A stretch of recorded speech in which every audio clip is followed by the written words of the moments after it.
Assalamualaikum warahmatullahi wabarakatuh.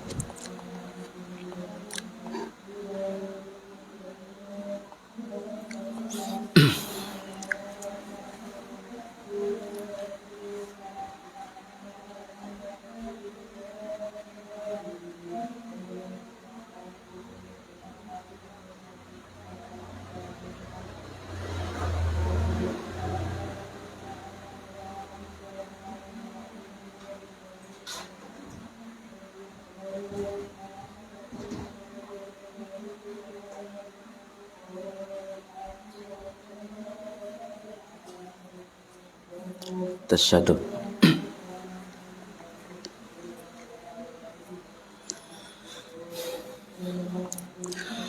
Assalamualaikum warahmatullahi wabarakatuh. Bismillahirrahmanirrahim. Asyhadu an la ilaha illallah wa asyhadu anna Muhammadar Rasulullah.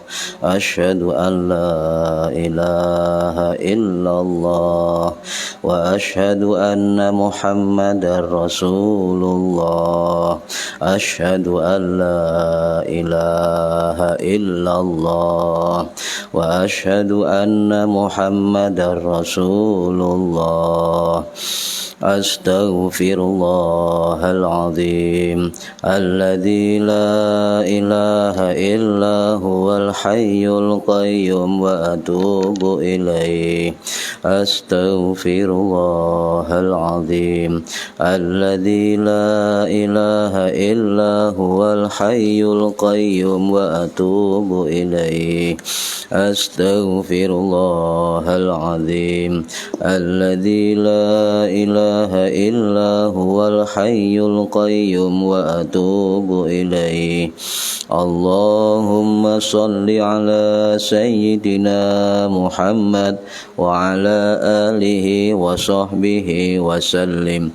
Allahumma salli ala sayyidina Muhammad wa ala alihi wa sahbihi wa sallim. Allahumma salli ala sayyidina Muhammad wa ala alihi wa sahbihi wa sallim. La hawla wa la quwwata illa billahil aliyyil azim. La hawla wa la quwwata illa billahil aliyyil azim. La hawla wa la quwwata illa billahil aliyyil azim.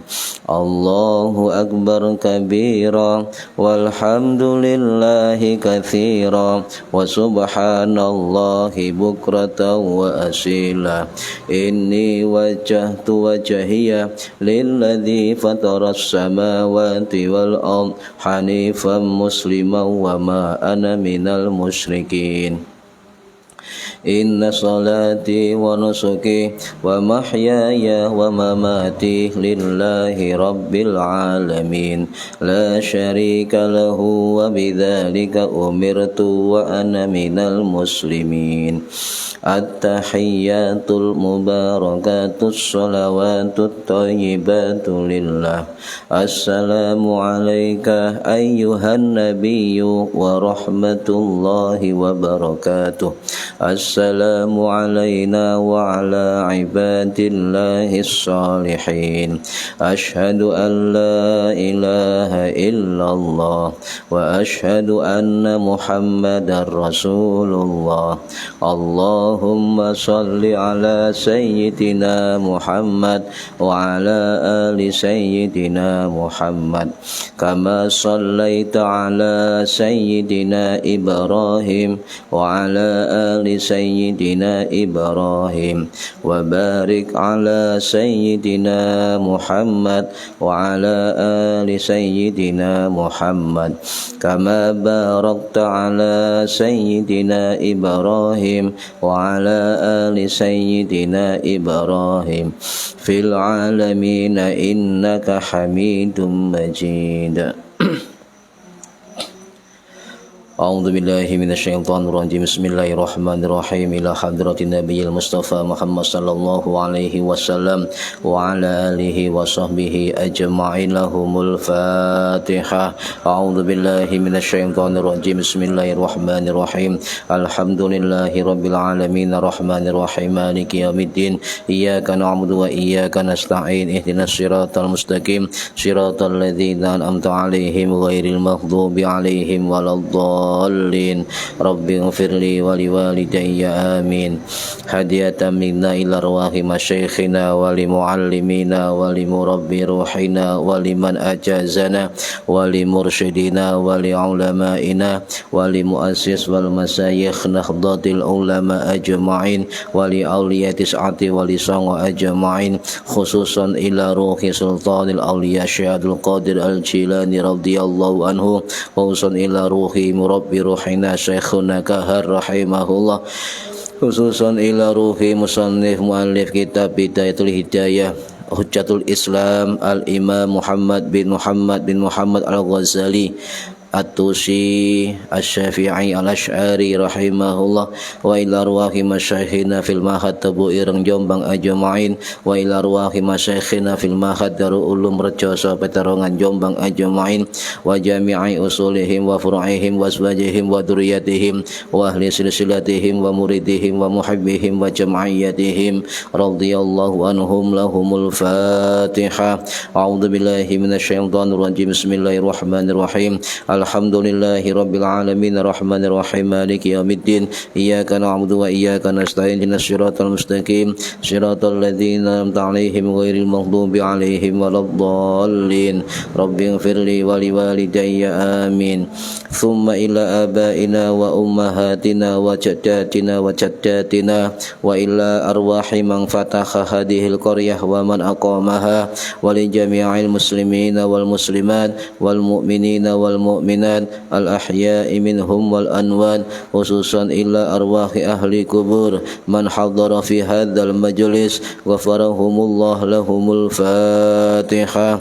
A'udzu billahi minasyaitonir rajim. Bismillahirrahmanirrahim. Alhamdulillahi rabbil alamin arrahmanir rahim maliki yaumiddin iyyaka na'budu wa iyyaka nasta'in ihdinas siratal mustaqim siratal ladzina an'amta 'alaihim ghairil maghdubi 'alaihim waladdallin rabbighfirli wa liwalidayya amin bi barakati majlis ilmi wa bi barakati syahr Ramadan mugi-mugi kita lan keluarga kita sedaya diparingi sehat wal afiat lahir batin kathah lan barokah rezekine selamat dunya akhirat lan boten wonten alangan kanggo menapa-menapa biidznillah wa ridallah lahumul Fatihah. A'udzu billahi minasyaitonir rajim. Bismillahirrahmanirrahim. Alhamdulillahi rabbil alamin arrahmanir rahim maliki yaumiddin iyyaka na'budu wa iyyaka nasta'in siratal mustaqim siratal ladzina an'amta 'alaihim ghairil maghdubi 'alaihim waladdallin rabbighfirli wa liwalidayya amin. Waalaikumsalam. A'udzu billahi minasyaitonir rajim. Bismillahirrahmanirrahim. Allahumma salli wa sallim wa barik ala sayyidina Muhammadin wa ala alihi wa sahbihi ajma'in wa la hawla wa la quwwata illa billahil aliyyil azim amma ba'du. Ingkang kula hormati para bapak, para saudara sekalian, khususipun yang hadir fi hadal majelis dan umumnya yang mendengarkan, menonton, menyimak melalui online, mudah-mudahan mendapatkan barokah, manfaat, maslahah wa ni'mata wassalamah wassa'adah wassafa'ah fid dini wad dunya wal akhirah. Amin ya rabbal alamin. Monggo niati ngaji oleh ilmu lillahi ta'ala. Para hadirin rahimakumullah, melanjutkan kitab Bidayatul Hidayah pada hari Rabu yang kemarin masih tentang adabus shalah. Bismillahirrahmanirrahim. Tsumma sujud mongko nuli sujud sira mukabbiron hali takbir ghaira rafi'il yadaini kang orang ngangkat ing tangan loro sira wadha lan nyelehake sira awalan ing dalem kawitane alal ardi ing atase bumi rukbataika ing dengkul loro sira summa yadaika mongko nuli tangan loro sira summa jabhataka mongko nuli batuk sira maksyufatan hale dibuka wadha lan nyaliake sira angfaka ing irunge sira ma'al jahbahati sertane batuke wajafi lan menggangangken sira mirfaqaika ing sikut loro sira anjambaika saking lambung loro sira wa akilan lempit-nglempitna sira patoknaka ing weteng sira anfakhdaika ing pupuh loro sira. Hadirin rahimakumullah, ini membahas tentang masih adabus shalah, membahas tentang rukun sujud. Tentang rukun sujud. Nah, ini perlu dikaji bagi orang-orang yang biasa sholat 5 waktu agar terbiasa dengan ibadah, amal dan ilmu setiap kita melakukan kewajiban menyembah kepada Allah Subhanahu wa taala. Di situ Imam Ghazali rahimahullah menjelaskan masjud mukabbiran ghaira rafi'il yadaini, maka kemudian bersujudlah dengan takbir tanpa mengangkat tangan ketika turun ke arah sujud. Jadi setelah rukuk setelah i'tidal dengan sempurna dan tumaknina, maka kemudian kita turun untuk bersujud ya, dengan membaca takbir Allahu Akbar, tetapi ghaira rafi'il yadaini, tanpa mengangkat tangan. Ini mewakili dari pendapat dari ulama mazhab Syafi'i, bahwasanya hampir jumhur ulama Syafi'i itu mengatakan ketika musolli atau orang yang sholat setelah i'tidal mau turun ke sujud dengan sunnah membaca kalimat takbir Allahu Akbar atau takbir intiqal, tetapi tidak pakai mengangkat tangan. Ini jumhur dari mazhab Syafi'i. Para hadirin rahimakumullah ya. Nah, hubungannya apa rukuk dan sujud dan i'tidal ya? Rukuk itu sebenarnya secara hakiki, karena sholat kita ini sebenarnya enggak terkait dengan lahiriah atau gerakan sholat, tapi juga terkait dengan batiniyah, kandungan atau makna hikmah dari sholat itu sendiri. Sebab banyak orang sholat yang secara lahiriah tapi secara batiniyah tidak melakukan, sehingga sholatnya tidak berkesan di dalam jiwa dan raganya. Nah, rukuk itu para hadirin sebenarnya dalam ilmu tasawuf itu sebagai bentuk tata krama, bentuk tata krama, bentuk keadaban seorang hamba atau al-adab kepada Tuhannya. Sedangkan sujud itu adalah simbol wujud keakraban atau kedekatan seorang hamba kepada Tuhannya. Ini beda. Jadi rukuk itu adalah wujud tata krama, wujud keadaban seorang hamba kepada Allah, dan sujud itu adalah wujud keakraban dan kedekatan hamba kepada Allah. Nah, antara rukuk dan sujud ada i'tidal. Artinya ketika kita sudah melakukan tata krama dan keadaban, maka harus istiqomah, harus jejek ajek istiqomah. Kemudian kita harus mewujudkan keakraban dan kedekatan kita kepada Allah dalam bentuk sujud di atas tanah. Nah, kalau misalnya kita rukuknya nggak sempurna ya, maka sujud itu secara hakiki tidak akan sempurna. Kalau rukuk nggak sempurna, maka secara tasawuf itu i'tidal tidak sempurna, juga sujud tidak sempurna secara batiniyah ya. Mengapa begitu? Sebab tadi dikatakan sujud rukuk itu adalah wujud tata krama atau keadaban seorang hamba kepada Allah Subhanahu wa taala. Dan orang-orang dan sujud itu adalah wujud keakraban dan kedekatan seorang hamba kepada Allah Subhanahu wa taala. Sebab sering dikatakan bahwasanya bentuk kedekatan seorang hamba kepada Allah salah satunya adalah dalam sujud.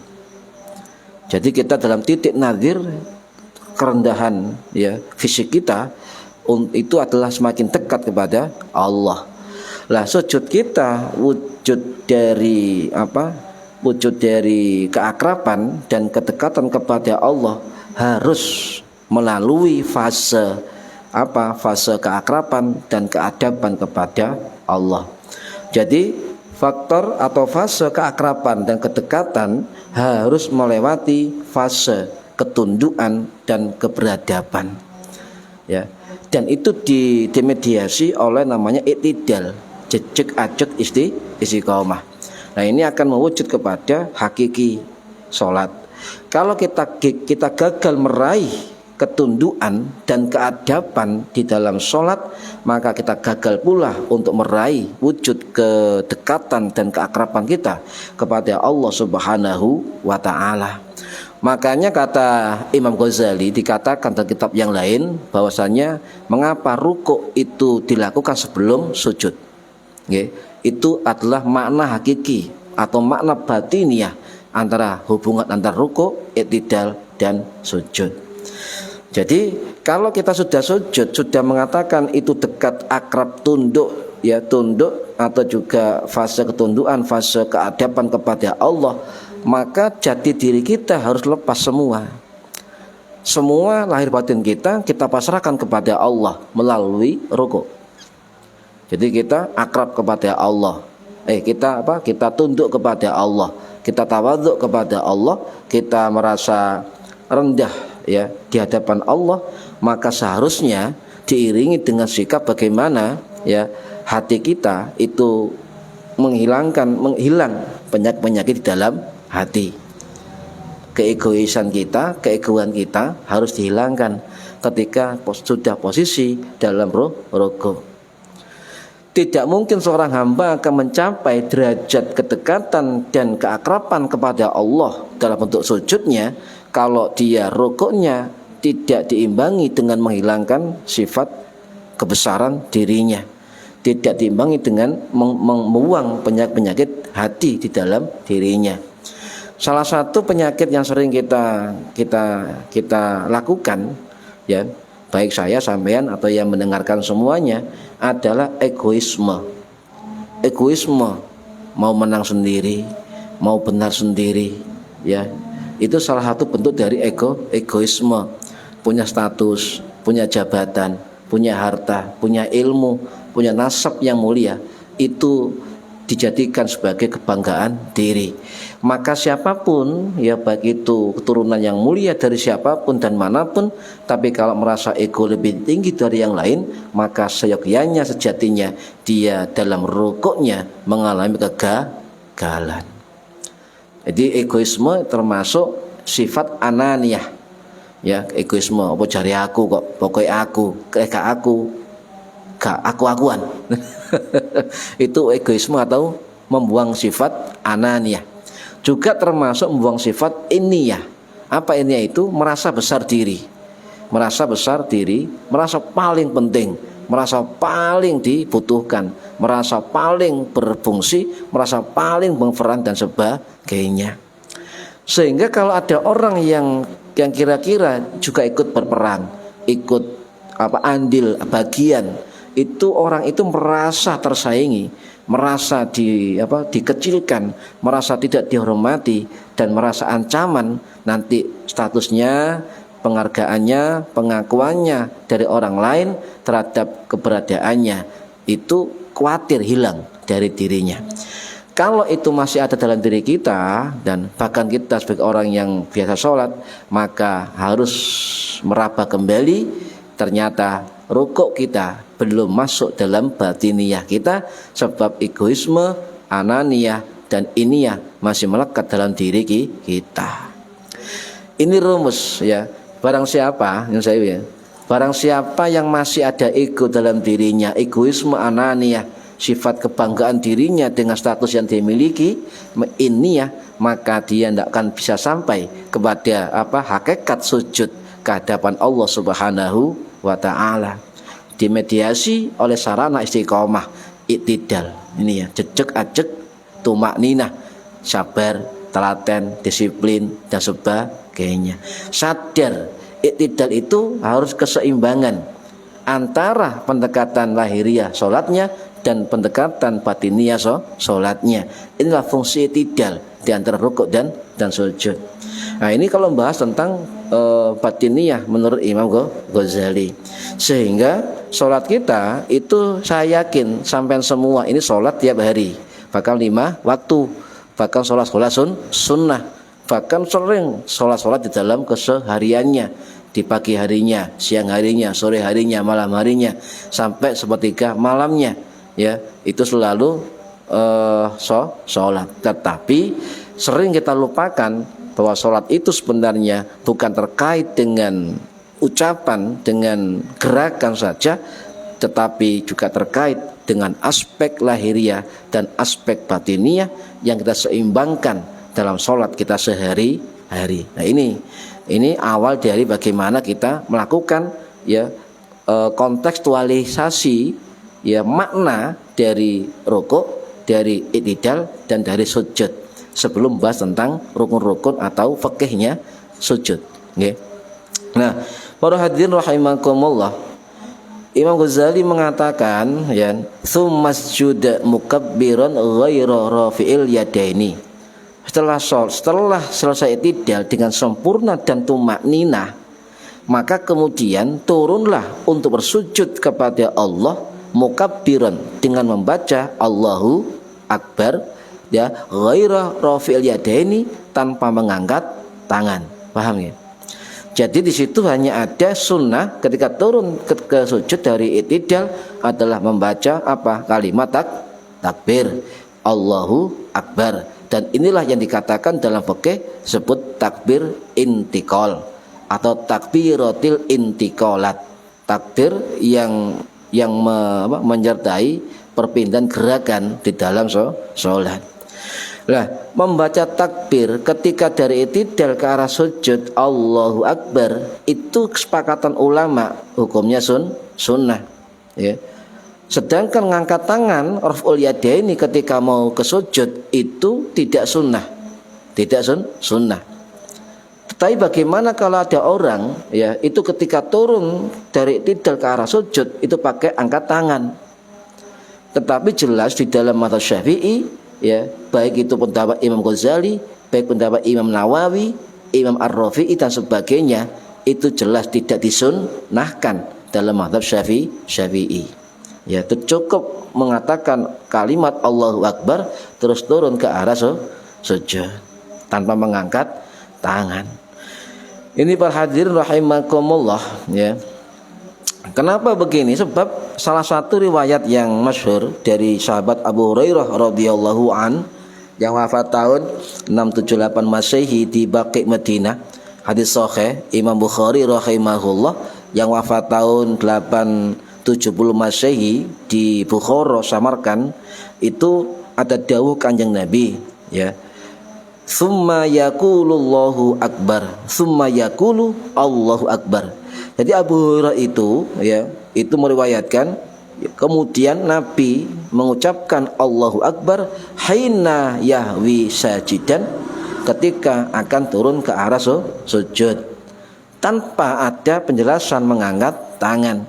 Jadi ada summa yaqulu Allahu Akbar, kemudian Nabi mengucapkan Allahu Akbar hina yahwi sajidan, ketika beliau akan turun ke arah sujud.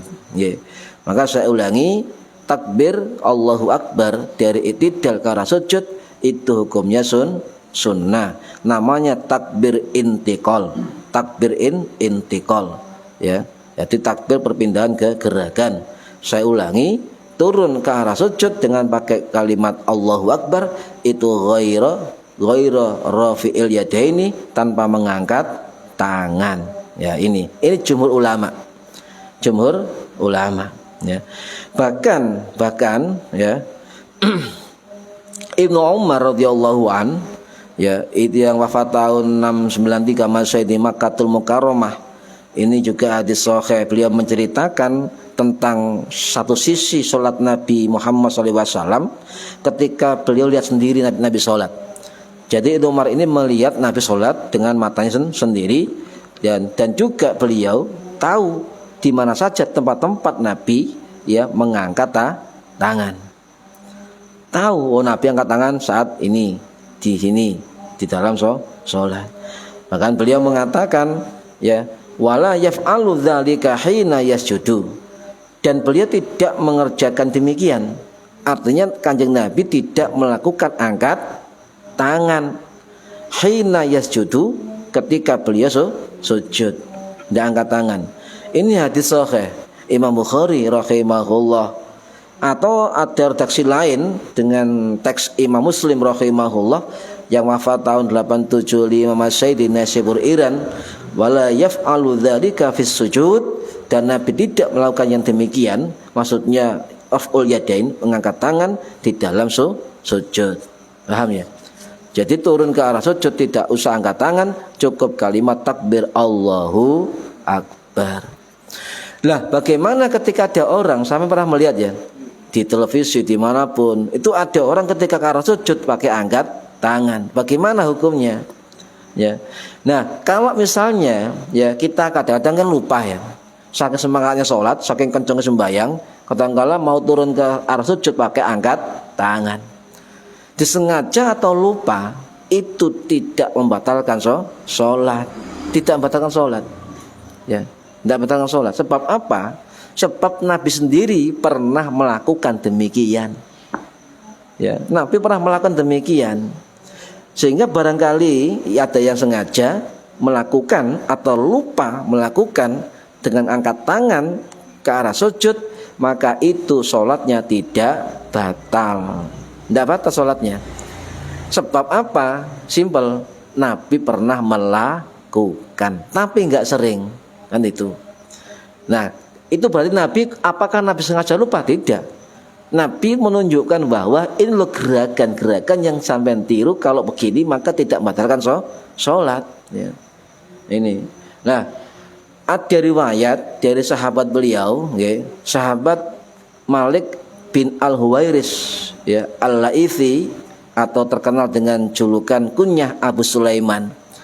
Abu Sulaiman Malik bin Al-Huwairis Al-Laisi radhiyallahu anhu yang wafat tahun 693 Masehi di Basrah, Irak.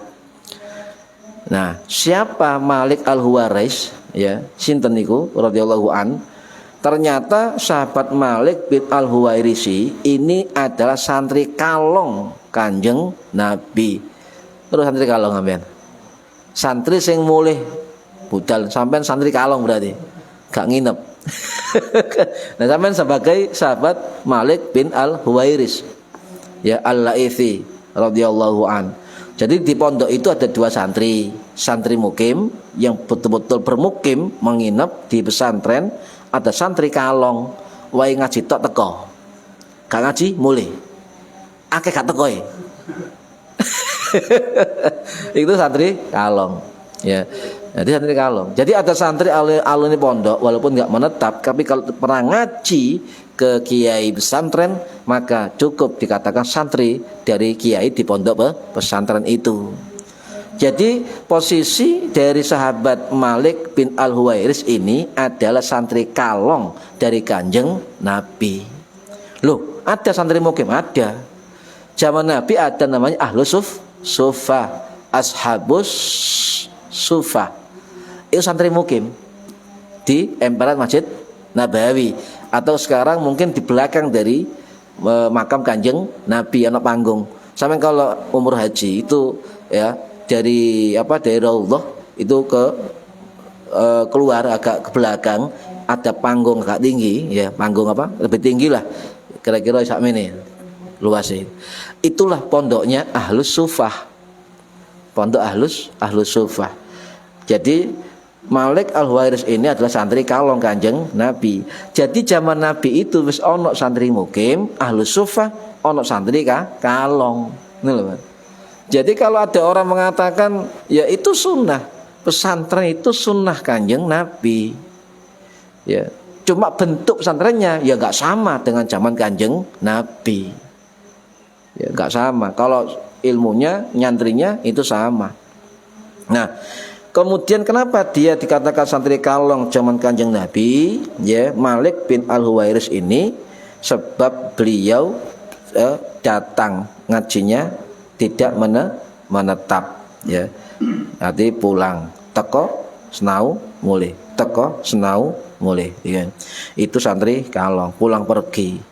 Nah, ketika Malik bin Al-Huwairis ini mau datang dari Basrah ke Madinah, selalu bawa rombongan.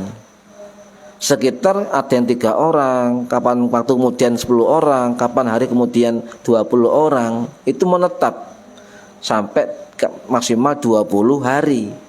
Langsung diajar bermulazamah dengan Kanjeng Nabi, bermusafahat dengan Kanjeng Nabi. Makanya ketika ada orang mencari ilmu itu harus bermulazamah, berhadapan dengan guru, ya, mendengarkan ajaran guru, bertatap muka dengan guru. Itu mulazamah. Kemudian muhasafah, bersalaman, musafahah, bersalaman dengan gurunya. Ini ciri dari orang-orang yang nyantri, ya, mulazamah juga musafahah, ya, bersalaman. Nah, kurang lebih 20 hari, ya, nyantri di Kanjeng Nabi, sehingga mereka walaupun pendek 20 hari tapi ngajinya serius banget, ya, enggak tuh serius, sehingga sebagian dari mereka walaupun santri kalongnya Kanjeng Nabi itu bisa meriwayatkan beberapa hadis dari Kanjeng Nabi. Contohnya, ya, ada riwayat hadis yang masyhur yang sering kita sampaikan tapi gak ngerti perawinya. Ya, contoh apa? Wasallu kama ra'aitumuni usolli. Maka sholatlah kalian dengan aku melihat aku sholat. Ini masyhur hadis sahih Bukhari Muslim. Siapa merawikan? Ya sahabat ini, sahabat Malik bin Al-Huwairis Al-Laithi Al-Basri radhiyallahu anhu. Ini tidak harus santri mugem yang bisa terkenal. Santri kalong pun kalau temenan juga bisa terkenal dan juga menyambung hadis Kanjeng Nabi. Nah, suatu saat kok gak enak suaranya. Halo. Suatu saat Kanjeng Nabi ini Kanjeng Nabi ini tanya kepada Malik Al-Huwairis, "Hei Malik, apa gak kangen sampai keluargamu? Wis 20 hari gak pulang." Ya kangen Nabi, ya. Wis Nabi dawuh, qala dawuh sapa Kanjeng Nabi, irji'u ila ahlikum. Mulya, bali sampean kabeh no keluarga sampean. Kanjeng Nabi ngoten, faqimu fihinna, maka berdiamlah, menetaplah dengan mereka. Kemudian apa? Wa'allimuhum wa muruhum, dan ajari mereka tentang sholat dan perintahkan mereka tentang sholat. Ini Pak, jadi ini yang kemudian, ya, ketika orang dari mengambil ilmu, mencari ilmu, nyantri, ketika pulang ke rumah, yang satu pesan Nabi adalah menetaplah dengan keluargamu, ya, wa'allimuhum wa muruhum, maka ajarkan mereka keluargamu tentang sholat, ya, dan juga menyuruh sholat. Ini pesan Kanjeng Nabi, ya, terus pesan Kanjeng Nabi. Jadi intinya orang-orang yang kembali dari mencari ilmu kepada keluarganya, ya, tetaplah bersama keluarganya, tapi jangan lupa 2 hal. 1, wa'allimuhum, ajari keluargamu tentang sholat, wa muruhum, dan perintahkan mereka sholat. Amin. Nah, ini harus sholat, ini pesan Kanjeng Nabi, ya. Kanjeng Nabi penting ini. Kemudian memang ada hadis begini. Jadi kalau ada orang, saya ulangi, ada orang yang ketika turun sujud dia angkat tangan, jangan salahkan. Cuma saya nanti menerangkan untuk mazhab Syafi'i dan jumhur ulama itu ghairu raf'il yadain, tidak pakai angkat tangan, tidak pakai, ya. Tetapi ada hadis memang Nabi mengangkat tangan ketika turun ke arah sujud, ya. Ini hadis dari Malik bin Al-Huwairis Ini rawinya adalah Imam Ahmad bin Hanbal rahimahullah yang wafat tahun 855 Masehi di Baghdad. Juga riwayat dari Imam An-Nasa'i rahimahullah yang wafat tahun 915 Masehi di Mekah, ya. Apa hadisnya? Annahu ra'a, ya, annahu ra'an nabiyya sallallahu alaihi wasallam. Sak temene aku ningali Kanjeng Nabi, ya, dengan mata. Ra'a itu melihat dengan mata. Rafa'a yadayhi fi sholatihi. Beliau mengangkat kedua tangannya dalam salatnya, termasuk wa idza sajadah, termasuk ketika Nabi bersujud, ya. Berarti Nabi pernah itu angkat tangan ketika dari i'tidal ke arah sujud, ya. Nah, jadi ada orang yang melakukan raf'ul yadain, mengangkat tangan ke arah sujud dari i'tidal, itu Nabi pernah melakukan, ya, pernah melakukan, ya. Bahkan ini juga pernah dilakukan oleh para sahabat Kanjeng Nabi, angkat tangan ke arah sujud. Contoh siapa yang melakukan? Termasuk Ibnu Umar radhiyallahu an yang wafat tahun 693 Masehi, di Baghdad, Irak. Termasuk Ibnu Abbas radhiyallahu an yang wafat tahun 687 Masehi di Taif. Termasuk imam dari ulama tabi'in, Imam Ibrahim An-Nakhai rahimahullah yang wafat tahun berapa saya lupa ini. Kemudian termasuk Imam Hasan Al-Basri rahimahullah yang wafat tahun 78 Masehi di Basrah. Termasuk Imam Tawus bin Kaisan rahimahullah yang wafat tahun 724 Masehi di Ma'la Mekah. Termasuk Imam Nafi' Maula Ibnu Umar rahimahullah yang wafat tahun 735 Masehi di Baqi Madinah dan sebagainya. Oh, ternyata sebagian sahabat, sebagian ulama tabi'in itu pernah melakukan raf'ul yadain, ngangkat tangan ke arah sujud. Paham ya? Jadi jangan salahkan, ya. Biarkan, sebab ulama, kalau ada ulama bagian ulama mengatakan jika orang mengangkat tangan ke arah sujud dengan bertakbir maka tidak merusak sholat. Paham ya? Tidak merusak sholat. Ini para hadirin rahimakumullah, ya. Coba ditekan apa tombol ini kok gak enak. Ya. Tes satu.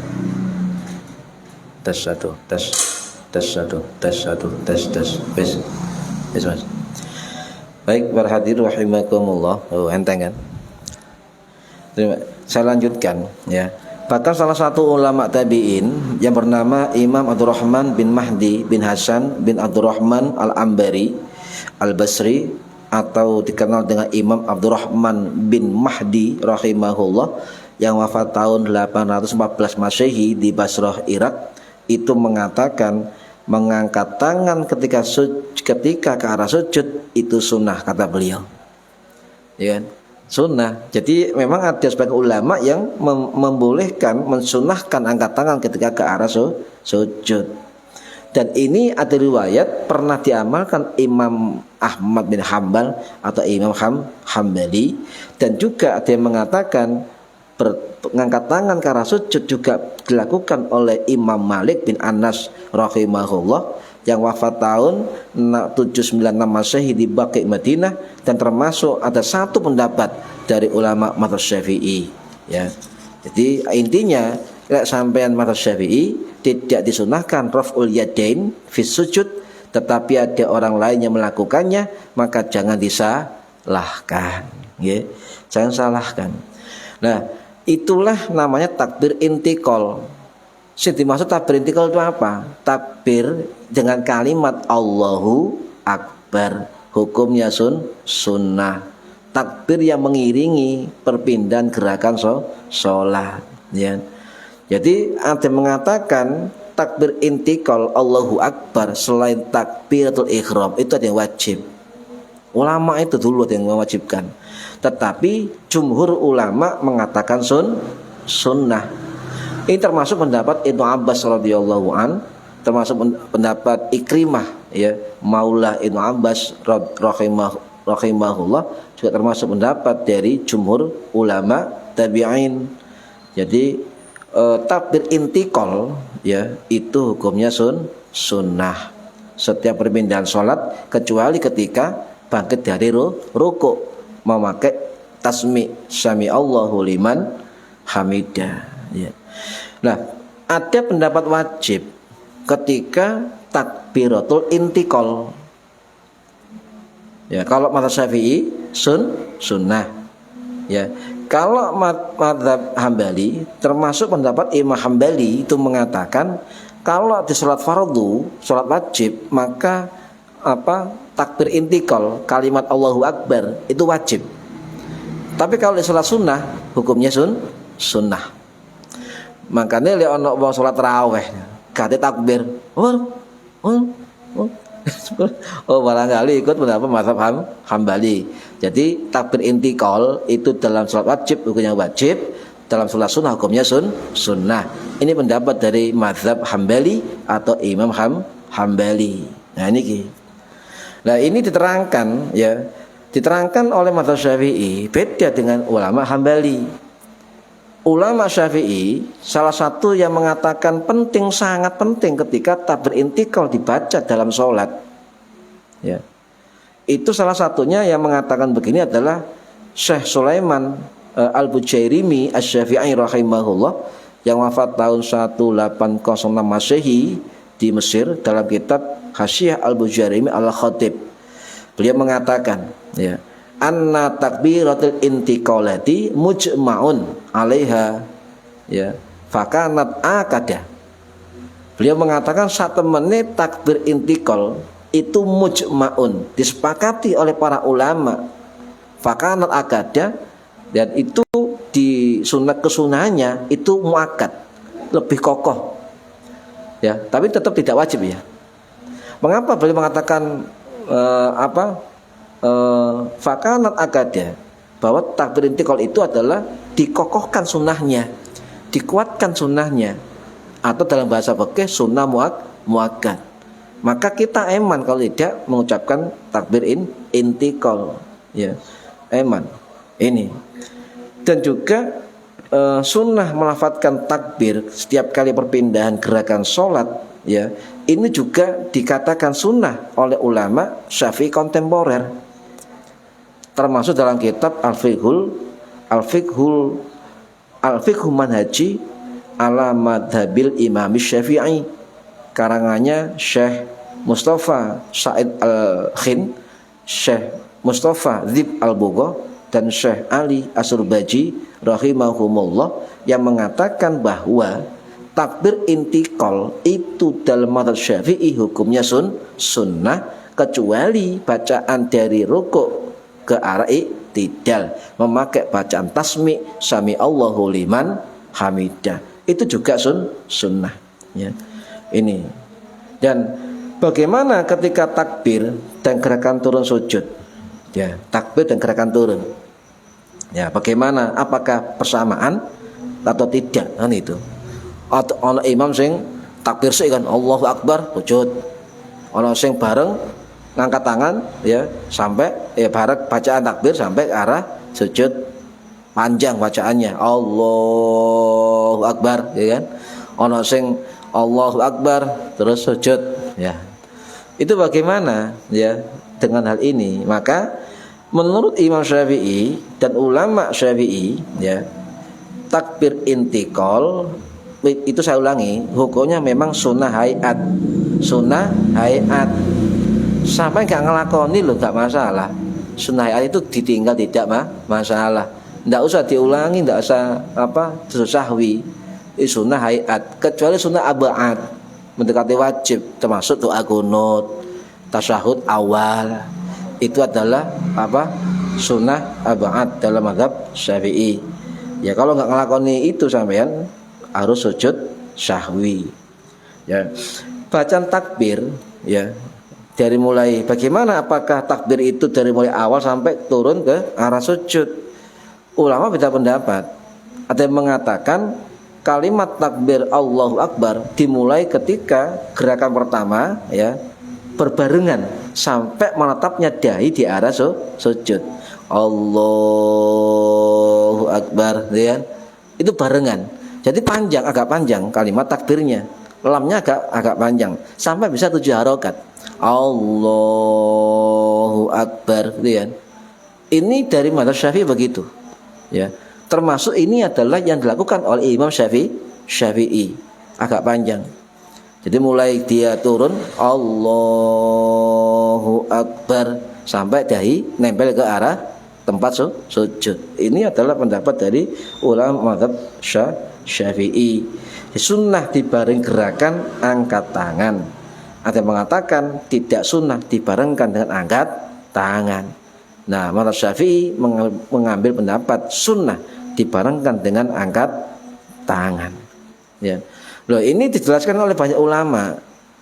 Termasuk ulama abad ke-11 Masehi, atau ulama Syafi'i, Al-Imam Al-Imrani Al-Yamani Asy-Syafi'i rahimahullah, yang wafat tahun 1162 Masehi di Yaman, dalam kitab Al-Bayan fi Madhabil Imam Syafi'i Syarah Al-Muhadzab Asy-Syirazi, beliau mengatakan, mengapa disunahkan kalimat takbir Allahu Akbar dibarengi dengan awal kita turun ke arah sujud. Sebab beliau mengatakan dimulai takbir ketika akan sujud dan akhir takbir adalah awal dari sujud. Jadi sampai mulai gerakan sampai turun ke arah sujud agak panjang. Disunahkan oleh ulama mazhab Syafi'i. Nah, ini dipertegas oleh Imam Nawawi rahimahullah yang wafat tahun 1277 Masehi di Nawasuriyah, dalam kitab Al-Majmu' Syarhul Muhadzab. Beliau mengatakan, ya, takbir itu sunnah dan penting dilakukan dalam sholat, sebab itu mengiringi gerakan-gerakan sholat. Kapan dimulai? Sama dengan pendapat tadi. Imam Nawawi mengatakan dimulai kalimat takbir ketika hendak awal turun. Ya, ketika hendak awal turun, lalu dipanjangkan kalimat takbirnya hingga dia meletakkan dahinya di atas tanah. Jadi harus nyentuh. Itu syarat dari sujud. Ya nggak sah. Harus nempel. Lek cepet-cepetan nggak nempel, kebentuk bang. Harus nempel. Makanya perlu tumak ninah dalam mazhab Syafi'i. Nah, jadi dipanjangkan. Ini pendapat Imam Nawawi dalam kitab beliau Al-Majmu', ya, dibarengkan. Jadi memanjangkan takbir dalam gerakan sholat, dalam perpindahan gerakan sholat, kata Imam Nawawi, itu huruf lam bisa dipanjangkan sampai 7 harokat. Allahu Akbar, barnya baru menempel dahi di tempat sujud. Ya. Itu yang dilakukan oleh ulama-ulama Imam mazhab Syafi'i. Ya. Nah, kenapa kok harus baca begitu? Harus dibarengkan mulai awal sampai ke tempat sujud dahi kita. Ini dijelaskan rahasianya oleh Imam Al-Imrani Al-Yamani Asy-Syafi'i tadi dalam kitab Al-Bayan. Ya, kitab Al-Bayan. Beliau mengatakan, mengapa dipanjangkan kalimat takbirnya sampai pada posisi sujud? Beliau mengatakan sebab turun sujud adalah fi'il solat, perbuatan solat. Maka sunnah dipanjangkan takbirnya agar apa? Agar tidak lepas dari zikir, sebagaimana perbuatan solat yang lain. Jadi nggak ada waktu yang kosong loh. Allahu Akbar, Subhana rabbiyal a'la, kan gitu kan. Nah, ini maksudnya Imam Al-Imrani. Nah, kalau misalnya Allahu Akbar tersujud, ada waktu yang tidak terisi dengan kalimat zikir. Paham ya? Jadi itu kita direkomendasi oleh ulama kita mazhab Syafi'i untuk memanjangkan kalimat takbir ketika kita turun ke arah sujud dari i'tidal. Juga yang kedua, ketika bangkit dari sujud ke arah qiyam. Ya. Jadi bangkit dari sujud ke rakaat kedua. Panjang gitu. Oh, panjang.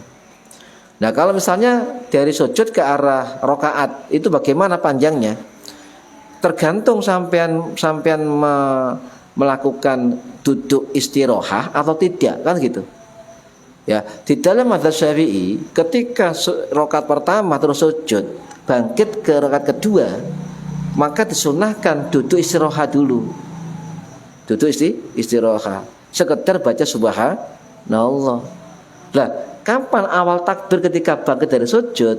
Maka Imam Nawawi mengatakan ketika imam atau sholat sendirian sampean, ya, atau jadi imam, ketika maka duduklah dulu istirahat, paham ya? Duduk istirahat, ya. Baru ketika dari duduk istirahat mau bangkit ke arah rakaat kedua, baru dimulai kalimat takbir. Jadi misalnya sujud, terus duduk istirahat bentar kan, baru ketika setelah duduk istirahat ini bangkitnya baru dimulai Allahu Akbar gitu. Jangan kemudian sampean ketika pakai sunnah istirahat bangkit dari sujud ya. Nah, pas duduk istirahat terus mulai Allah. Kesuwen. Makmume disi mangken ya.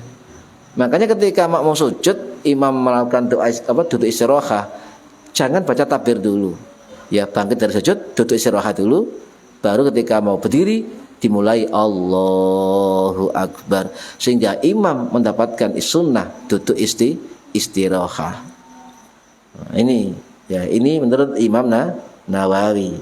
Agar apa kita baca kalimat sama ketika mau sujud, bangkit dari sujud, duduk istirahat, duduk antara dua sujud sama Allahu Akbar, dibarengkan loh, paham ya? Dari duduk ke arah sujud lagi Allahu Akbar, ya kan? Pas. Jadi antara awal gerakan sampai akhir rukun selanjutnya itu diisi dengan takbir intiqal. Tadi Imam Imrani dawuh nggih, agar apa? Agar perbuatan sholat kita tidak kosong dari menyebut Allah. Ya, ini menurut beliau begitu. Ya, para hadirin rahimakumullah, dan juga ya berbarengan kalimat takbir mulai awal gerakan sampai turun sujud, ya, itu ternyata juga pendapat yang kuat dari dua imam madzhab Syafi'i, yaitu Imam Ar-Rafi'i rahimahullah yang wafat tahun 1226 Masehi ya di Qasbin Iran, dan juga pendapat Imam An-Nawawi rahimahullah yang wafat tahun 1277 Masehi di Nawasuriyah. Kalau sampai yang belajar tentang mazhab Syafi'i itu akan paham ternyata Imam Rafi'i, Imam Nawawi adalah seorang tahqiq, muharrir atau muhakkik terhadap fatwa-fatwa atau pendapat valid dari mazhab Syafi'i. Sehingga dijuluki keduanya ulama besar Syafi'i as-syaikhan, dua guru besar. Kalau pendapat fikih itu sudah mencantumkan pendapat Imam Ar-Rafi'i sama dengan Imam An-Nawawi, maka itu pendapat yang sangat kuat di dalam mazhab Syafi'i. Ini sudah kesepakatan ulama-ulama Syafi'i, termasuk dicantumkan dalam keterangan kitab Al-Fatawa Ar-Ramli fi furu' fiqhil Syafi'i, mengatakan jikalau dua orang imam, ya Imam Rafi'i, Imam An-Nawawi berpendapat sama dalam satu hukum, maka itu pendapat yang terkuat di dalam mazhab Syafi'i. Ini. Nah, yang kedua sudah sepakat itu sunnah, ya sudah jelas. Mazhab Syafi'i hukumnya sunnah, membarengkan kalimat takbir mulai awal sampai akhir. Niki sunnah. Nah, ini perlu diketahui ilmu-ilmu ini, ya. Nah, hadirin rahimakumullah, tetapi ada ulama lain yang enggak sama pendapatnya, sama-sama ulama mazhab Syafi'i. Contoh, pendapat dari Imam Ibnu Hajar Al-Asqalani Asy-Syafi'i Al-Asy'ari Al-Misri rahimahullah yang wafat tahun 1449 Masehi di Kairo, Mesir. Dalam kitab Fathul Bari Syarah Sahih Bukhari, beliau mengatakan, ya, pendapat Imam Nawawi, kata beliau, dari hadis Abu Hurairah itu tidak mencantumkan dalil, ya, untuk memperpanjang takbir intiqal. Loh, enggak sama pendapatnya. Ya. Tidak harus memanjangkan kalimat takbir, kata beliau. Kalimat takbir sampai ke arah sujud sempurna, tidak harus. Sebab tidak punya alasan yang kuat. Di dalam hadis Abu Hurairah tadi itu tidak ada keterangan Kanjeng Nabi itu takdirnya mulai awal sampai arah sujud. Kata beliau tidak ada. Bahkan jadi gini kalimat takbirnya. Ya misalnya kita ideal ya, mau takbir ke arah sujud ya. Allahu Akbar, sebelum sampai ke arah sujud sudah selesai takbirnya. Tidak apa-apa. Menurut ulama Syafi'i yang lain, Imam Ibnu Hajar Al-Asqalani rahimahullah, dan juga ini pendapat ulama tabi'in ya, termasuk ulama Imam Ibrahim An-Nakhai. Imam Ibrahim An-Nakhai rahimahullah yang wafat tahun 714 Masehi di Kufah, Irak. Beliau mengatakan at-takbiru jasmun wassalamu jasmun. Jasmun apa? Jazm itu adalah pendek. Jadi takbir itu pendek, salam itu pendek. Ini diambil keterangannya oleh Imam Hajar Asqalani ya, dalam kitab beliau ya, itu begitu ya.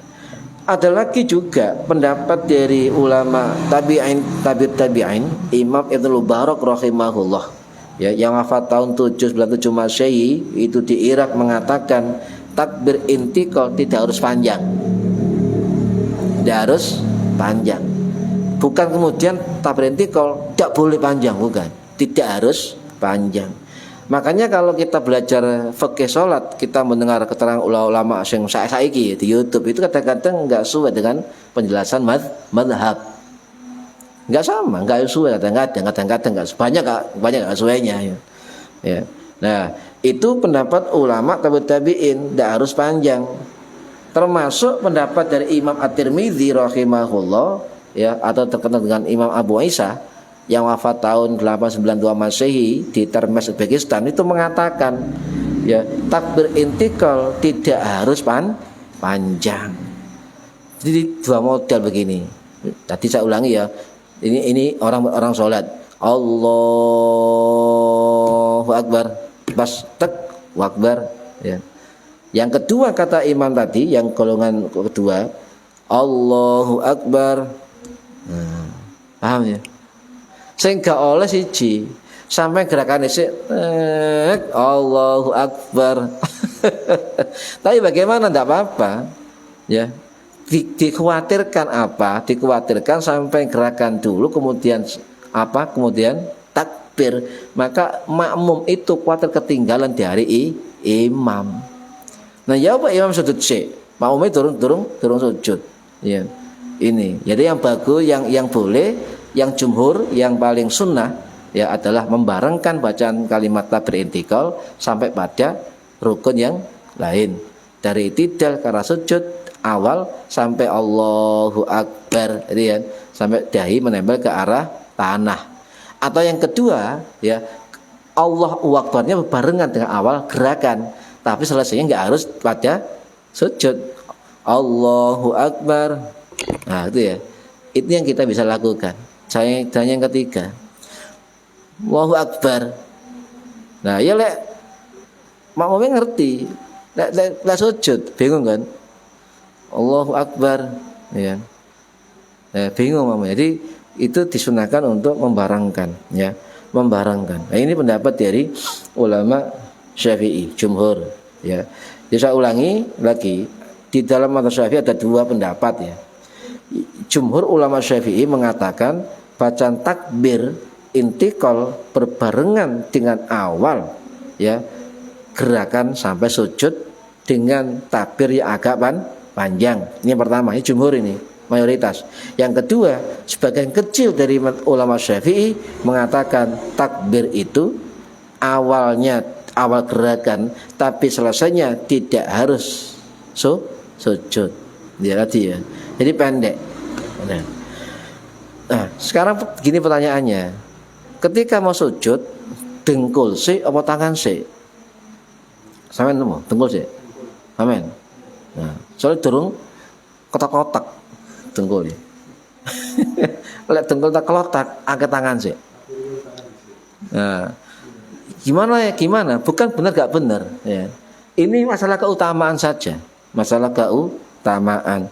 Tangan dulu atau lutut dulu ya. Nah, dalam kitab tadi dikatakan ya, wadhu awalan tadi ya. Dikatakan oleh Imam Ghazali dalam kitab Bidayah Hidayah, tindi mau. Coba cilik ya. Nah ini wadhu awalan lan nyelehaken sira awalan ing dalem kawitane alal ardi ing atase bumi atau tanah rukbataika apa dua lutut sira tsumma yadaika kemudian dua tangan sira. Jadi Imam Ghazali dalam kitab ini mengatakan itu ketika turun ke arah sujud itu lutut dulu, tsumma yadaika kemudian tanganmu. Ini rekomendasi dari Imam Ghazali, ya. Nah, para ulama mujtahid tetap ikhtilaf, tetap beda pendapat. Sebab itu bukan termasuk prinsip sholat, tidak prinsip. Itu termasuk apa? Termasuk khilaf tanawu'u fil ibadah, beda variasi. Tanawu beda variasi. Ikhtilaf tanawu beda variasi. Ya, situ variasinya dengkul sih, situ variasinya tangan sih. Itu tetap sah, tidak masalah. Ya, kata ulama mustahid. Sebab perbedaan at-tanawu'u fil ibadah, perbedaan variasi dalam ibadah, ya, atau model gerakan yang dalam ibadah enggak prinsip, itu pasti ada beda variasinya. Ya, beda bentuknya. Sebab apa? Karena para ulama mujtahid dulu itu berbeda pendapat, menafsir, mentakwil dan memahami dalil Al-Quran dan hadis. Ini. Oh semane hukum, ya. Untuk memahami hadis saja itu berbeda pendapat. Ya. Nih, jadi di dalam fikih itu ada 3 pendapat. Ya. Ada ulama yang mengatakan jumhur itu lutut dulu. Ya. Pendapat yang kedua tangan dulu. Pendapat ketiga sakarepmu. Loh iya, maksudnya pakai ini kono. Silakan ambil dengkul dulu monggo, ambil tangan dulu nggih, monggo. Terserah sampean mau yang mana dulu. Nah, coba kita bedah ya. Di dalam kitab Al-Fiqhu ala Madhahabil Arba'ah ya. Karangannya Imam Abdurrahman bin Iwad Al-Jazairi ya rahimahullah yang wafat tahun 1941 Masehi di Mesir. Beliau mengatakan ya 4 mazhab itu beda pendapat. 1. Menurut mazhab Hanafi ya, mazhab Hanafi ini diterangkan oleh ulamanya Imam At-Tahawi Al-Hanafi rahimahullah yang wafat tahun 933 Masehi di Mesir. Beliau mengatakan mazhab Hanafi atau Imam Hanafi memilih lutut dulu. Mazhab Hanafi lutut dulu yang sujud, ke arah sujud. Yang kedua mazhab Syafi'i ya. Nah, Imam Syafi'i ini dipertegas oleh Imam Nawawi rahimahullah dalam kitab beliau. Bahkan beliau mengatakan di 3 kitab sekaligus. Di kitab Minhajut Thalibin beliau menjelaskan, dalam kitab Raudhatul Thalibin wa Umdatul Muftiyin juga menjelaskan, dalam kitab Al-Majmu' Syarhul Muhadzab juga menjelaskan. Intinya Imam Nawawi mempertegas dari mazhab Syafi'i bahwa ke arah sujud itu lutut dulu daripada tangan. Ini dipertegas oleh ulama Syafi'i yang bernama Imam Nawawi. Lah, yang Hambali bagaimana? Hambali ini diterangkan oleh Imam Ibnu Qudamah Ad-Dimashqi Al-Hambali rahimahullah yang wafat tahun 1223 Masehi di Damaskus. Dalam kitab Al-Mughni Syarah Mukhtasar Al-Khalil beliau mengatakan lutut dulu. Sama hitung 4 mazhab. Kemudian mazhab Maliki beda. Mazhab Maliki mengatakan tangan dulu. Ayo kita hitung. Hanafi lutut dulu, ya. Syafi'i lutut dulu. Hambali lutut dulu. Maliki tangan dulu. Banyak mana? Jumhur. Berarti mayoritas ulama dalam madhab atau ulama fikih itu jumhur mengatakan kalau turun ke arah sujud lebih baik pakai lutut terlebih dahulu, bukan wajib ya. Ini. Nah, ini para hadirin rahimakumullah ya. Kenapa tangan dulu atau lutut dulu? Hadisnya sama-sama ada. Padha ono dalile.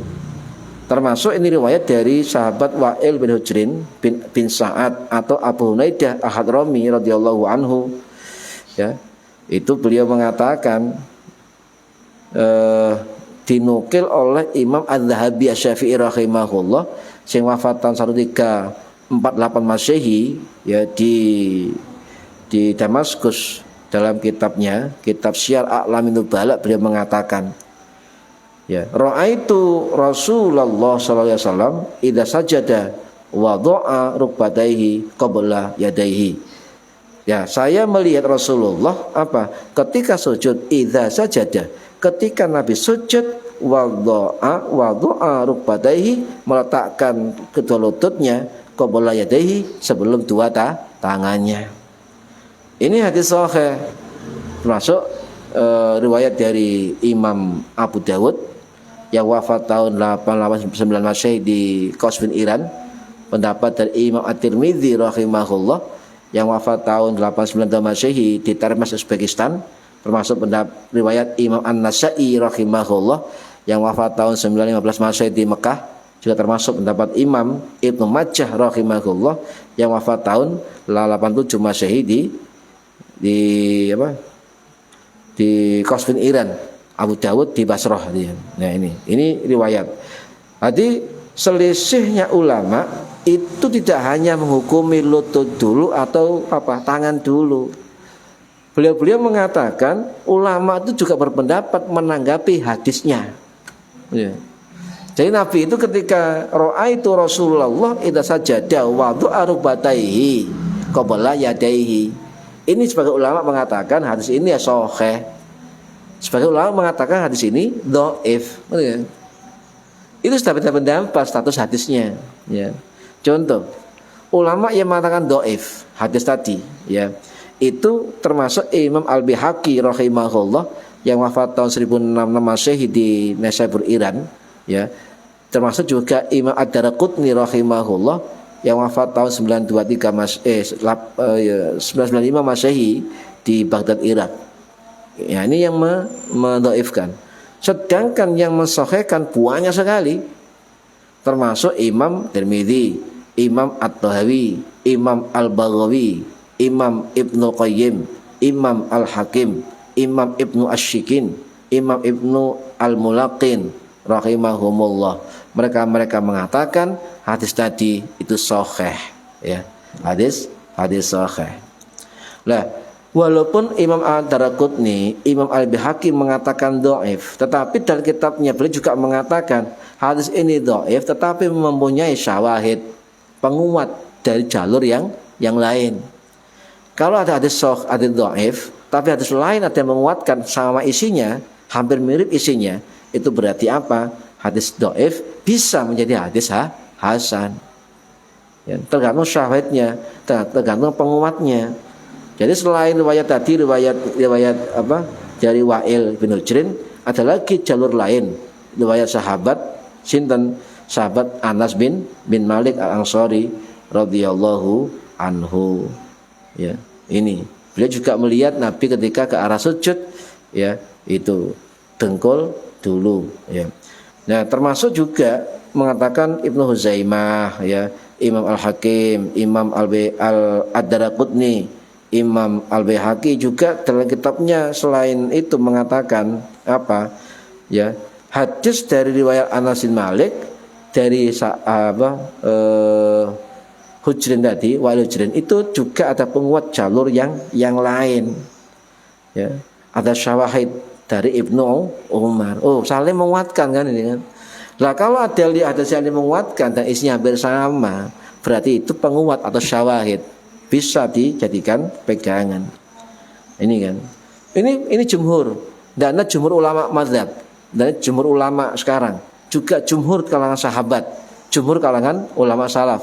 Contoh, siapa yang melakukan lutut dulu ketika sujud? Termasuk Umar bin Khattab.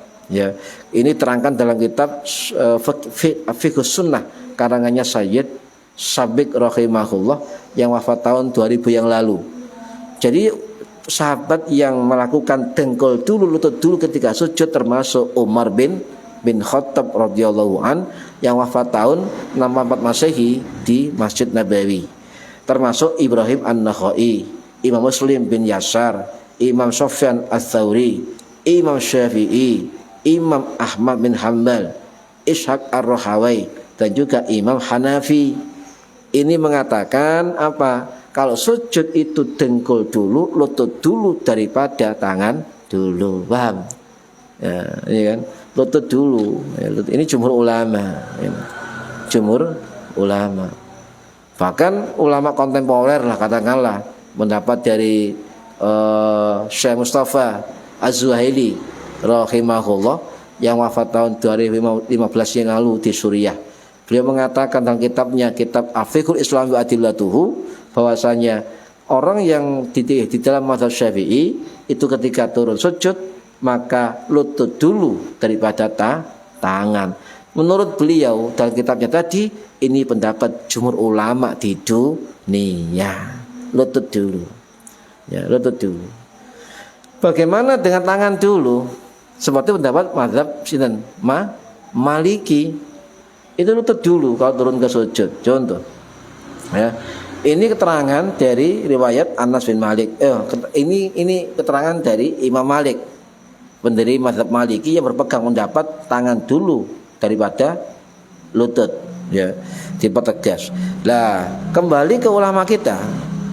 Ya, walaupun banyak orang mengatakan itu hukumnya ginilah sebagainya, tetap kembali kita ke ulama Syafi'i.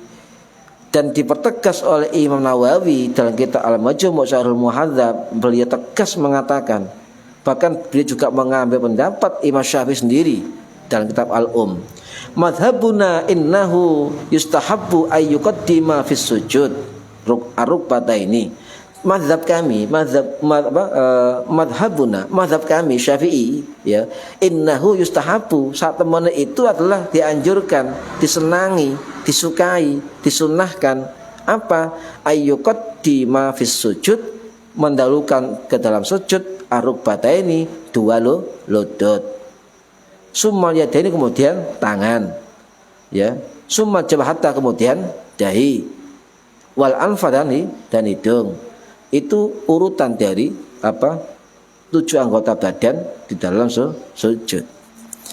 Bahkan Imam Syafi'i ingatan, dipertegas, dikutip oleh Imam Nawawi dalam kitab Al-Um.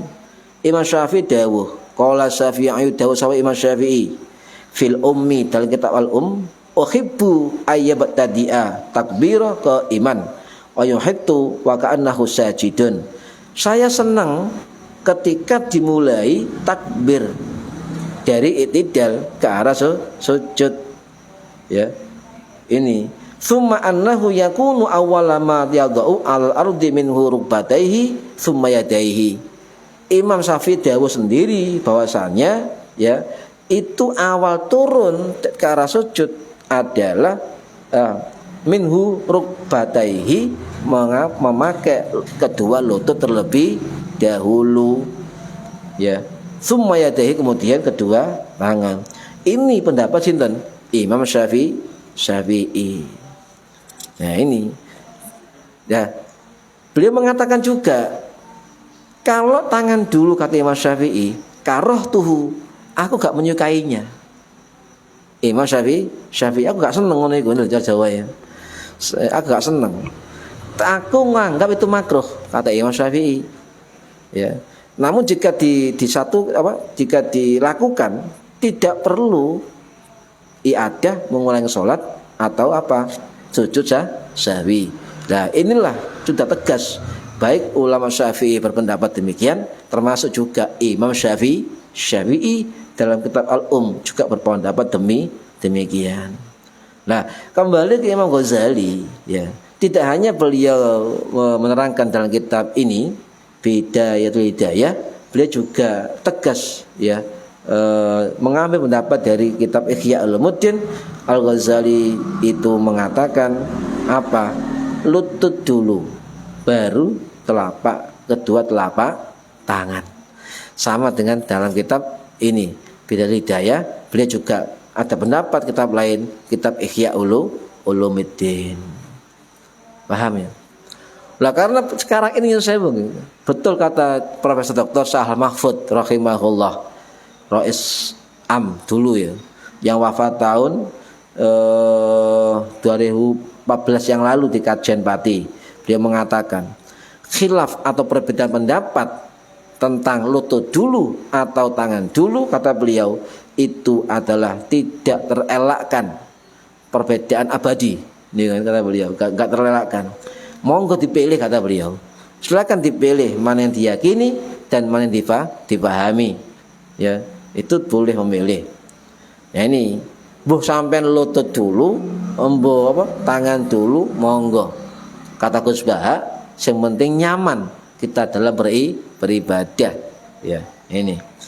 Nah, jadi ulama yang mengatakan lutut dulu, itu adalah jumhur ulama, mayoritas jumhur ulama. Ya. Jadi para ulama Syafi'i itu menganjurkan untuk memilih lutut dulu daripada tangan dulu.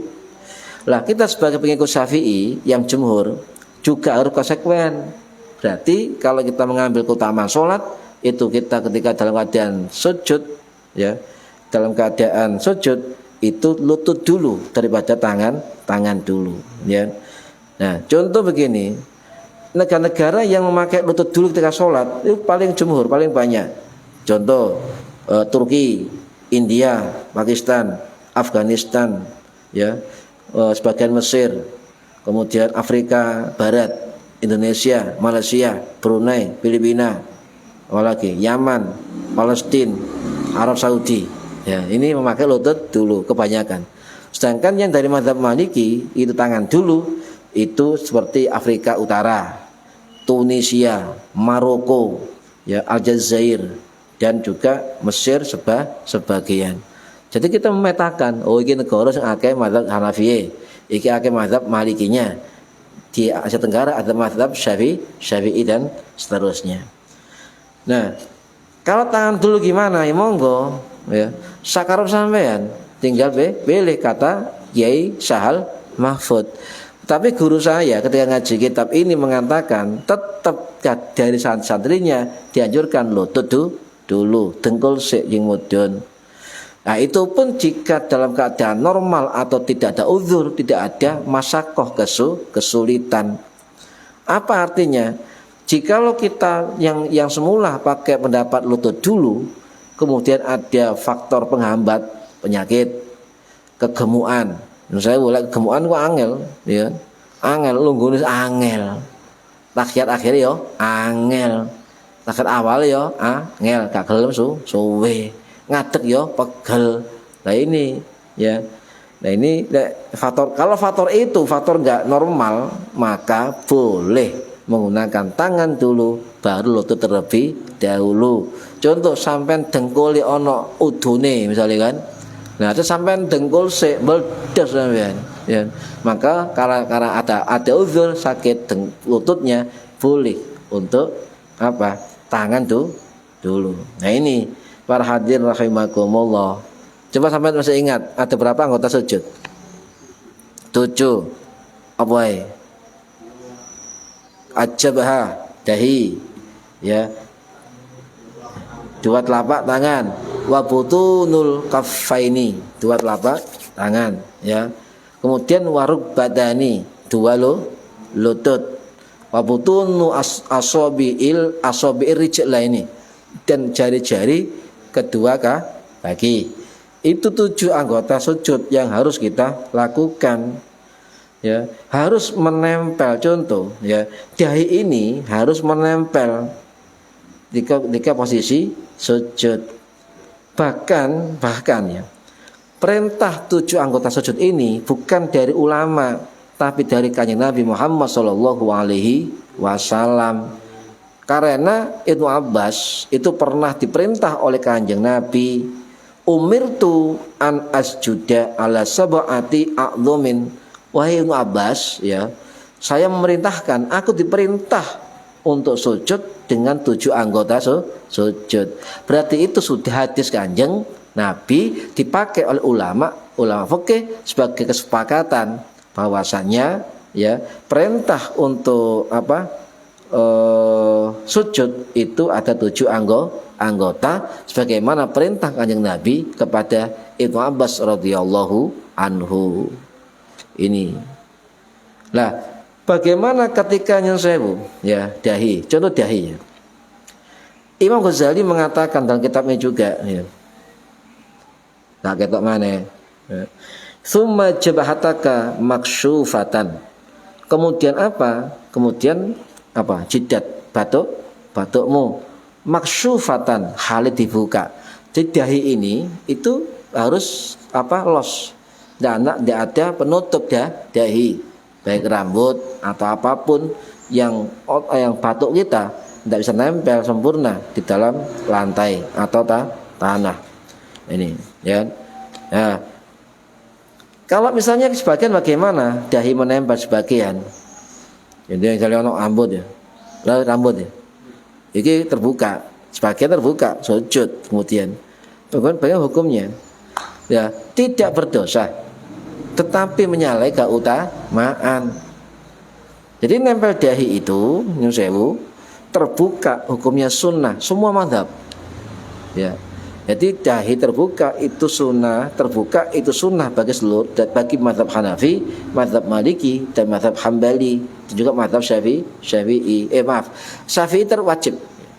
Lek mazhab Hanafi, mazhab Maliki, mazhab Hambali itu sunnah membuka dahi, terbuka dahinya, sunnah. Ya, sunnah. Contoh, jika sujud terhalang oleh rambut atau kain, maka itu sah solatnya, tetapi makruh hukumnya. Makanya beliau mengatakan harus dihindari, ya. Jadi harus sebaiknya dihindari. Sedangkan dari mazhab Syafi'i itu mengatakan dahi ini wajib terbuka, dahi. Karena 100 anggota sujud yang paling penting dalam sujud adalah ini, dahi. Ya, adalah dahi. Jadi wajib menempel di lantai dahi ini menurut mazhab Syafi'i. Juga wajib apa? Maksyufatan, terbuka. Ya, terbuka agar apa? Tidak bersentuhan dengan lantai. Kalau ada penutup, ya, penutup dahi, kemudian kita sujud, maka hukumnya tidak sah. Kalau nutup semua ya, sampai misalnya gini, tuh kan, sujud, tidak sah, ya, tidak sah karena dahinya tertutup, ya, ini. Kecuali kalau ada rambut yang nempel, tumbuh di dahi sampean, ada kan orang kan nyambung alis kan, tidak apa-apa. Karena rambut yang tumbuh di sini, di ini termasuk kepala. Yang rambutnya maksudnya itu rambut ini lah. Wah, nutupi ini nggak boleh. Bedakan ya. Misalnya kan, ono wong brewon sampai membrene ya, itu berarti bukan rambut kepala tapi adalah rambut kulit. Ya, tidak sah menurut Syafi'i kalau tertutup. Nah, tapi ulama sepakat menempel dahi wajib, semua sepakat. Sepakat nempel dahi, sepakat. Tidak nempel biasa. Ini yang sama ya. Tapi bedanya batasannya, gitu kan. Semua mazhab itu mengatakan nempel itu wajib di dalam sujud, tapi yang beda ya ikhtilaf batasannya. Nempel sing ndi kan gitu. Nah, sebagian dahi ada yang mengatakan sebagian dahi nempel cukup.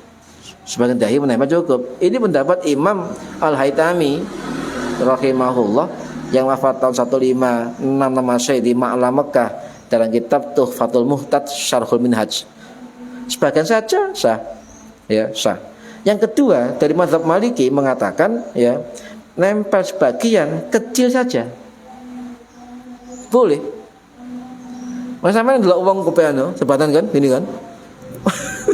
Itu sujud ya apa kok daine. Sini masih nempel. Paham ya?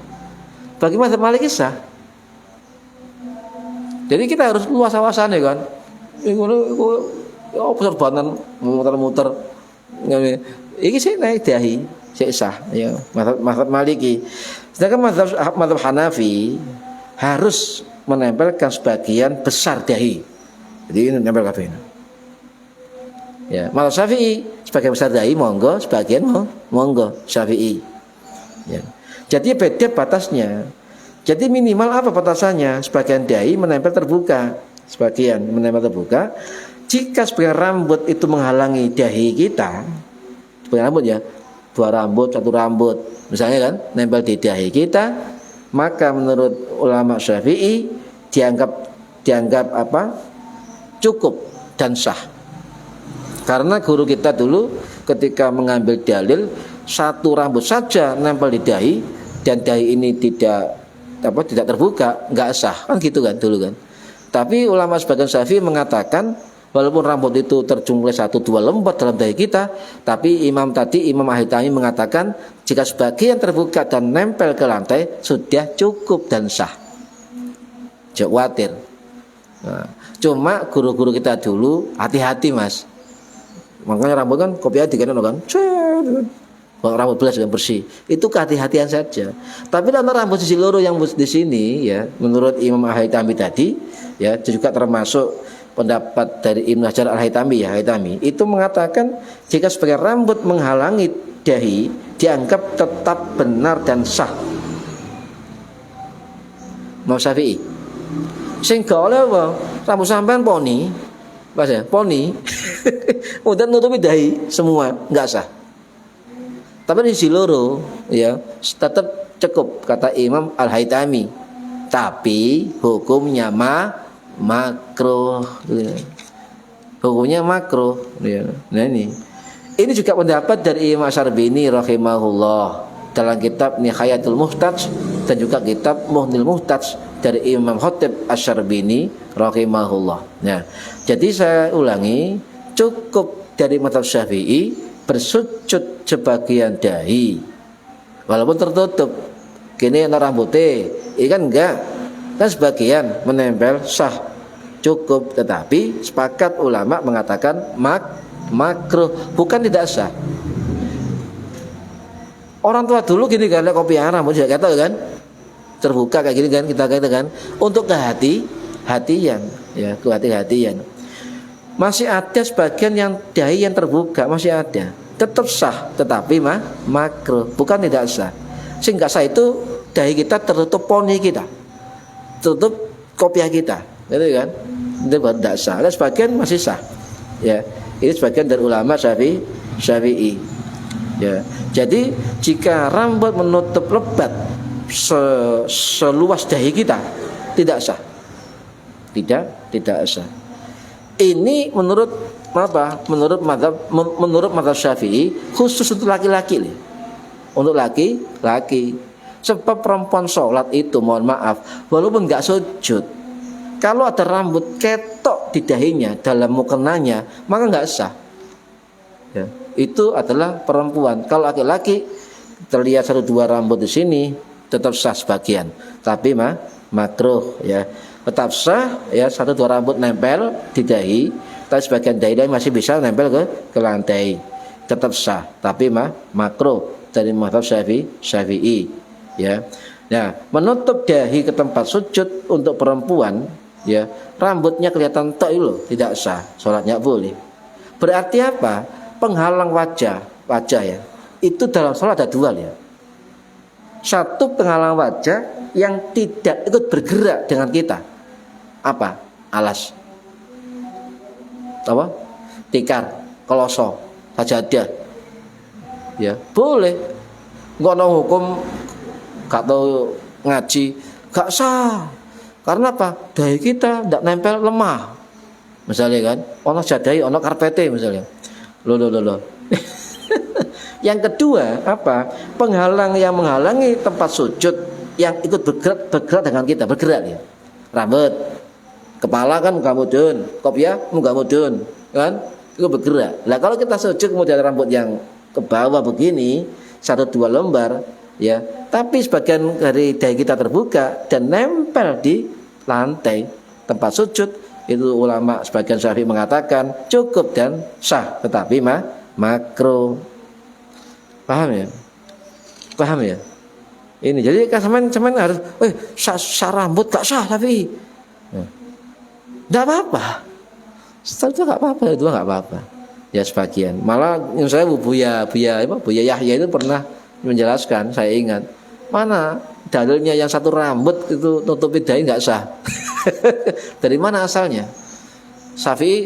Mas Syafi'i mengatakan sebagian itu menempel, walaupun satu dua rambut yang di sini tetap ada yang menempel, itu sah. Tapi makruh. Ya, ini. Yang penting ini. Ya. Para hadirin rahimakumullah.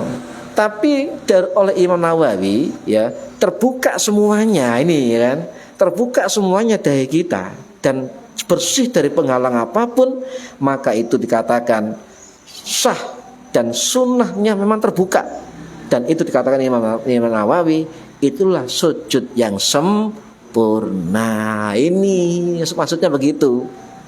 Gak kemudian sak lembar sujud kah? Ini maksudnya. Jadi cikal bakal pendapat seperti itu dari Imam Nawawi. Paham ya? Loh, kenapa begitu? Kayak jada, kagak bergerak kan? Karena ada riwayat sahih sahabat Abu Sa'id Al-Khudri radhiyallahu an sing wafat tahun 693 Masehi di Baqi itu mengatakan, saya pernah melihat Kanjeng Nabi sholat di atas tikarnya. Hal tikar tidak, walaupun dia ada penghalang tikar di tanah, tetap itu bukan penghalang yang membatalkan, tidak boleh. Ya, jadi makanya ulama fikih mengatakan dua penghalang wajah kan, satu yang tidak bergerak, ya, yang satu yang ikut bergerak, ini kan, kayak rambut, kopiah dan sebagainya. Ya, kemudian terakhir waldo angfaka lan nyelehno sira angfaka ing irung sira ma'al jabahati sertane batuk ya. Nah ini kata Imam Ghazali, lalu tempelkan ujung hidung ke alas tempat sujud bersama dengan dahi ujung hidung. Nah ini adalah Imam Ghazali, tetapi jumhur ulama Syafi'i mengatakan nempelnya hidung di sujud itu hukumnya sunnah ya, hukumnya sunnah. Bagaimana hukumnya nempel hidung dalam sujud? Dikatakan oleh ulama Syafi'i, contoh Zainuddin Al-Malibari Al-Fanani Asy-Syafi'i sing wafat tahun 1579 Masehi di India, dalam kitab Fathul Mu'in beliau mengatakan ya, menempel hidung itu hukumnya sunnah ya. Makruh menyelisihi tertib dan tidak menempel hidung. Artinya gini, kalau kita tidak nempel hidung sedikit, itu menyelisihi keutamaan. Nah kata beliau bisa makruh, ya bisa makruh. Tetapi Imam Nawawi juga dawuh dalam Al-Majmu' beliau mengatakan memang yang baik itu adalah nempel hidung. Kalau Imam Ghazali mengatakan ujung hidung, ojo dibesno irung sampean gak iso ambekan. Pemane sejadahe gak diumbah, belduk tok ya. Nempel hidung. Nah, Imam Al-Bandani Syafi'i sing wafat tahun 1101 Masehi, murid Imam Asy-Syirazi, beliau mengatakan sunnah meletakkan hidung dan dahi barengan. Bareng. Itu menurut Imam Al-Bandani. Ya, jika yang nempel itu hidung saja tanpa dahi tidak sah. Tapi kalau yang nempel dahi saja tanpa hidung tetap sah. Sebab hidung menurut mazhab Syafi'i hukumnya sunnah ya, hukumnya sunnah. Bahkan Imam Nawawi itu mengutip pendapat Imam Syafi'i sendiri, mengatakan bahwa menempel hidung dalam sujud itu tidak wajib. Sinten? Mazhab Imam Syafi'i. Ya, siapa yang mengatakan wajib nempel hidung? Penting diketahui ini kan. Yang wajib menempel hidung dalam sujud selain dahi adalah mazhab Hanafi. Paham ya? Mazhab Hanafi mengatakan wajib nempel hidung ketika sujud. Sedangkan jumhur ulama mazhab Maliki, mazhab Syafi'i, mazhab Hambali mengatakan nempel irung dalam sujud, nempel hidung dalam sujud hukumnya sunnah. Paham ya? Oh gini. Inilah fikih. Wah, 1,5 lagi bahas sujud tok. Durung sing Sikute ya apa, tangane ya apa, sikile ya apa, dengkule ya apa, punggungnya ya apa, kan begitu. Nah, ini kita berikutnya pada hari Rabu yang akan datang, edisi kedua tentang sujud. Wis awan ya, awan ya. Baik, demikian dapat kami sampaikan tentang sujud. Nanti kita bahas lebih lanjut pada Rabu yang lusa ya. Pada subuh membahas masih dalam konteks sujud biar tuntas tentang sujud. Mudah-mudahan bermanfaat fid dini wa dunya wal akhirah. Al-Fatihah. A'udzubillahi minasyaitonir rajim. Bismillahirrahmanirrahim. Alhamdulillahirabbil alamin. Arrahmanir rahim. Maliki yaumiddin. Iyyaka na'budu wa iyyaka nasta'in. Ihdinas siratal mustaqim. Siratal ladzina an'amta 'alaihim ghairil maghdubi 'alaihim waladdallin. Rabbighfirli wa liwalidayya. Amin. A'udzubillahi minasyaitonir rajim. Bismillahirrahmanirrahim. Allahumma sholli alhamdulillahi rabbil alamin. Allahumma alimna ilmal Qur'an. Allahumma alimna ilmal Qur'an. Allahumma alimna ilmal Qur'an. Allahumma taqabbal minna salatana wa siyamana wa zakatana wa sujudana wa ruku'ana wa qira'atana wa qiyamana wa takhassu'ana wa tadarru'ana wa ta'abbudana wa ta'min taksirana ya Allah ya ilahil alamin. Allahumma barik lana fi syahr Ramadan. Allahumma barik lana fi syahr Ramadan. Allahumma barik lana fi syahr Ramadan.